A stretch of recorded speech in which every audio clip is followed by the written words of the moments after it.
What's up, guys? Today I've got a review of the LawBreakers Beta. Yes, I'm aware this is a beta and things will change between now and the full release. However, the full release is a little bit over a month away and not that much is going to change between now and then. Game development takes a long time and I think I've got a pretty good grasp of what this game is. I'm going to try to remain as unbiased and objective as possible. I did get into a little bit of a scuffle with the PR/community manager. Not really sure what happened, but I'm not going to get into that. I have a whole podcast dedicated to that. I'll link to that if anybody wants the drama alert on that particular situation. But I have about 12 hours in this game, roughly, and I think I've got a good idea of what it is. So, LawBreakers, at face value, is a good game, or at least looks like a good game. The production values are good. The game, in my opinion, aesthetically looks very good. The sound, the gunplay, that kind of stuff, no real issues there. The problem with the game overall, in my opinion, is just that it's very forgettable. The biggest issue with LawBreakers is that it doesn't have a big, unique selling point. Now, some people might say, oh, that's the zero gravity. That's the big selling point. That's the thing that LawBreakers has that nobody else has. And while the zero gravity zones are cool, I don't think it's anywhere near enough. And to be honest, I don't think the zero gravity mechanic is particularly that. Oh, that was cool. I stuck that dude with a dagger and it blew up when I shot him. That's fucking cool. But I do not think the zero gravity mechanic is anywhere near enough to carry this game. I don't particularly think the mechanic is that great. I don't think it's awful, but it's not as cool as you think it is, and it doesn't give you as much creative movement as you think it would. And that's the thing with LawBreakers, is that this game, it makes you think that you have all of these awesome creative movement options, when in reality, you kind of don't. The zero gravity zones take away a lot of control from your character. And the way they're laid out, they're in these big open spots, and you'll go into the zero gravity and you'll have some momentum, right? And then you're just kind of trapped. Your momentum locks you in. And some people might say, oh, that's a skill thing, only the skilled players are going to use the gravity and the momentum to their fullest advantage.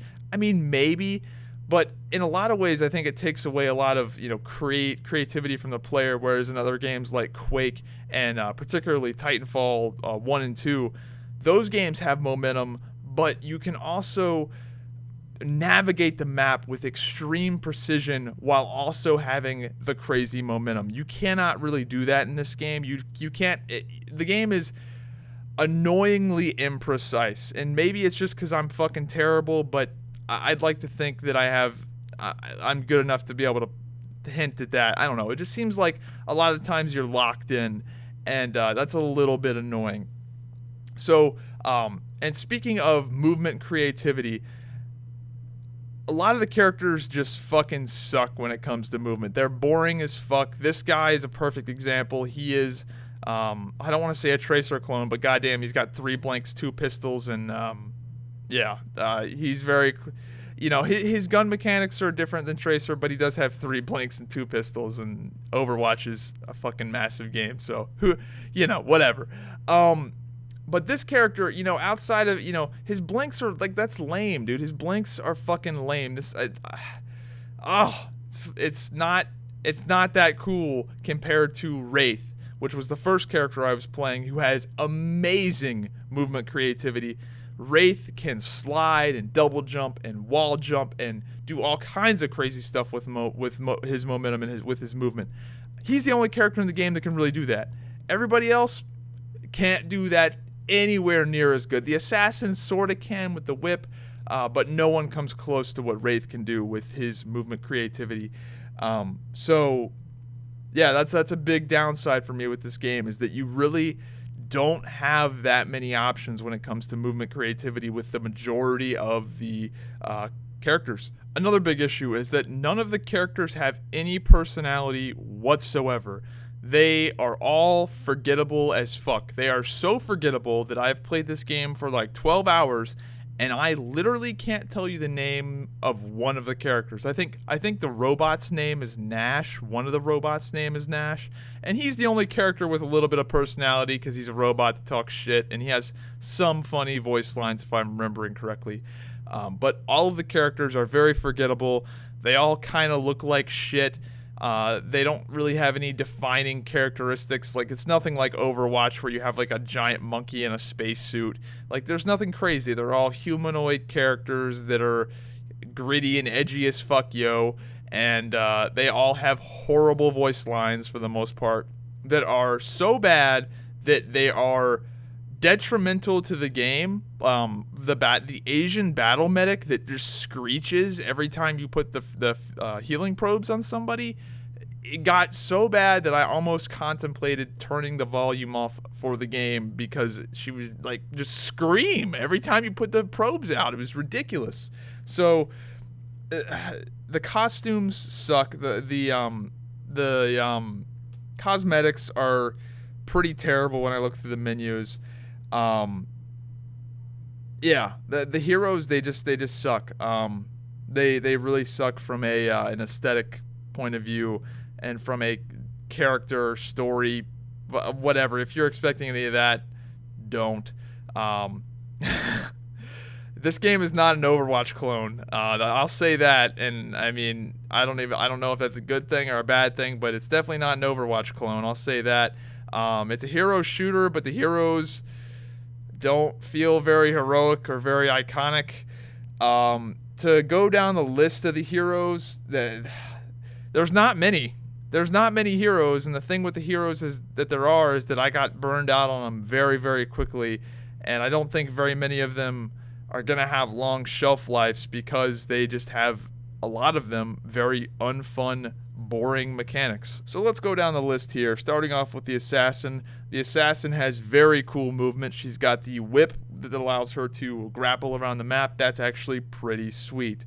Everything else about her kit is pretty lame. She's got a melee weapon, the Assassin daggers, and she's got a shotgun, both of which are not that satisfying to use in my opinion.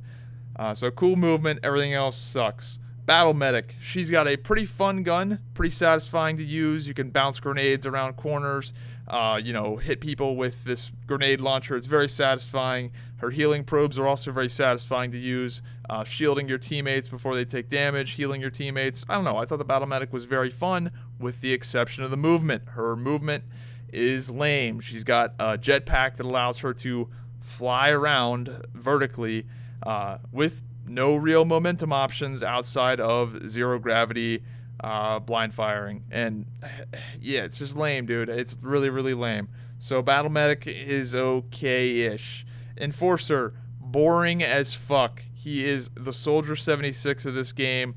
Assault rifle, 30 rounds.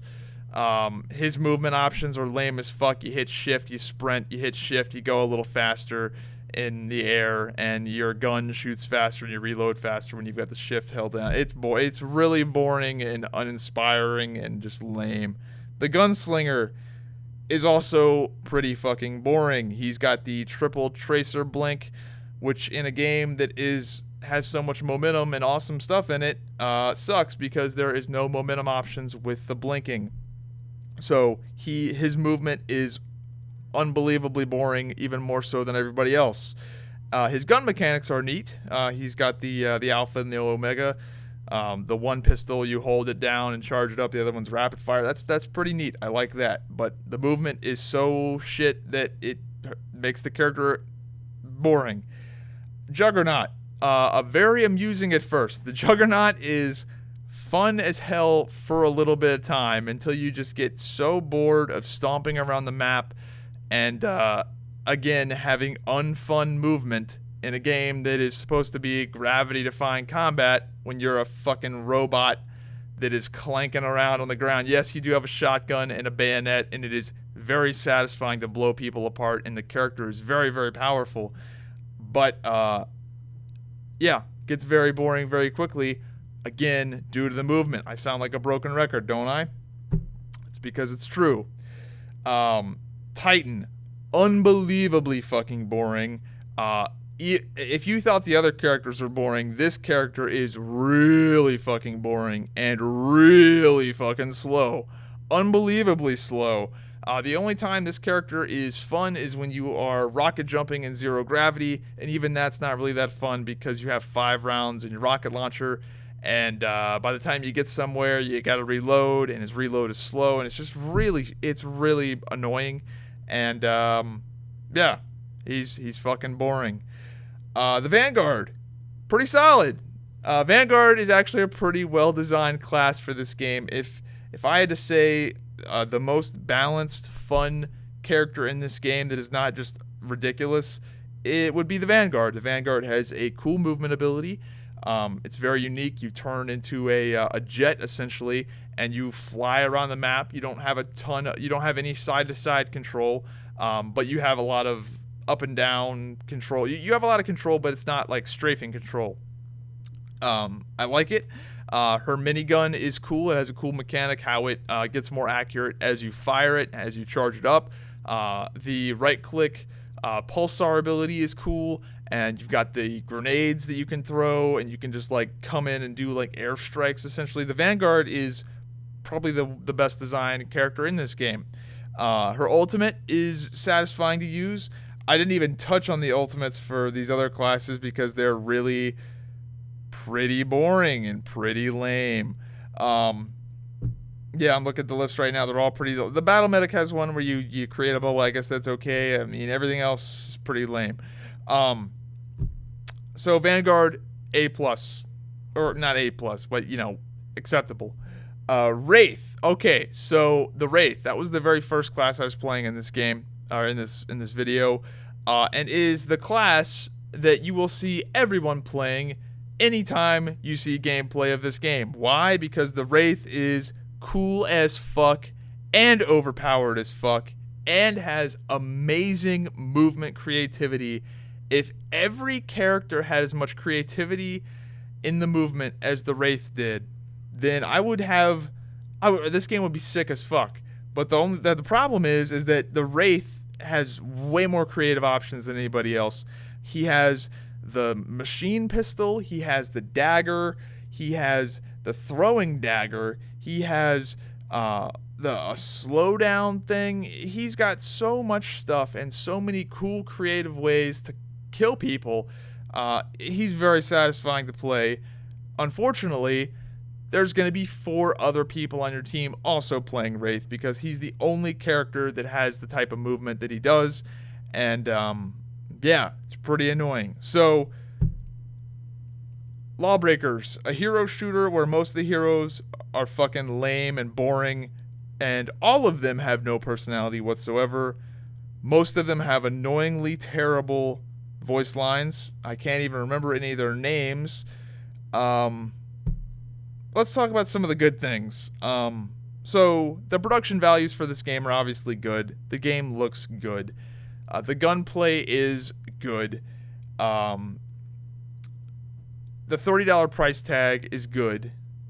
That's going to help them a lot. And probably the biggest thing that's going to help them is the release date. This game comes out on August 8th, which is a very, very solid release date. That is just long enough for everyone to be tired of their current FPS they're playing, whether it's Overwatch or COD or whatever.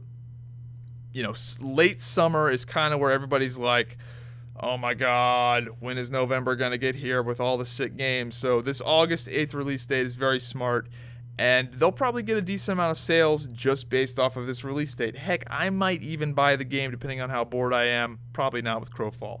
But I could have seen myself buying this game if that wasn't the case. So August 8th release date is going to help them quite a lot. However, my overall verdict with this game is that I do not think it is going to last. I think it may do decently at release just due to the release date alone, but I just don't think it has enough uniqueness. It doesn't have any charm. There is nothing fucking charming about this game. There is not going to be any sort of fucking fan art or Rule 34 craziness going on with this game because it's just uninspiring as fuck. The zero gravity is okay, but it's almost like that should have been. It's a gimmick. In my opinion, the zero gravity is a gimmick, not a core mechanic that should be the selling point of the game. Now, and again, it's not a bad gimmick, but it's just I don't think it's enough. So I think I've hit about everything. You know, it's a $30 game. Should you buy it? I mean, if you are absolutely just bored as fuck on August 8th and you got nothing going on and you're waiting, you need to wait a month or two for the next big thing, maybe this will give you some entertainment, but I do not think this game is going to last any amount of time. I do not think this will be a game that'll have any sort of long-term longevity or long-term player base or have any sort of staying power whatsoever. This game is going to be bye, Felicia, as soon as November hits. As soon as November hits, LawBreakers is fucking done. As soon as those big titles, as soon as the new Call of Duty, as soon as the new Battlefront, as soon as all the awesome shit that always comes out in November hits, it's over. It's over for LawBreakers. But yeah, Wraith is cool. That's all I got. Anyway, I hope you guys enjoyed this video. Let me know what you think of LawBreakers if you played it, and I'll see you again next time. Have a good one.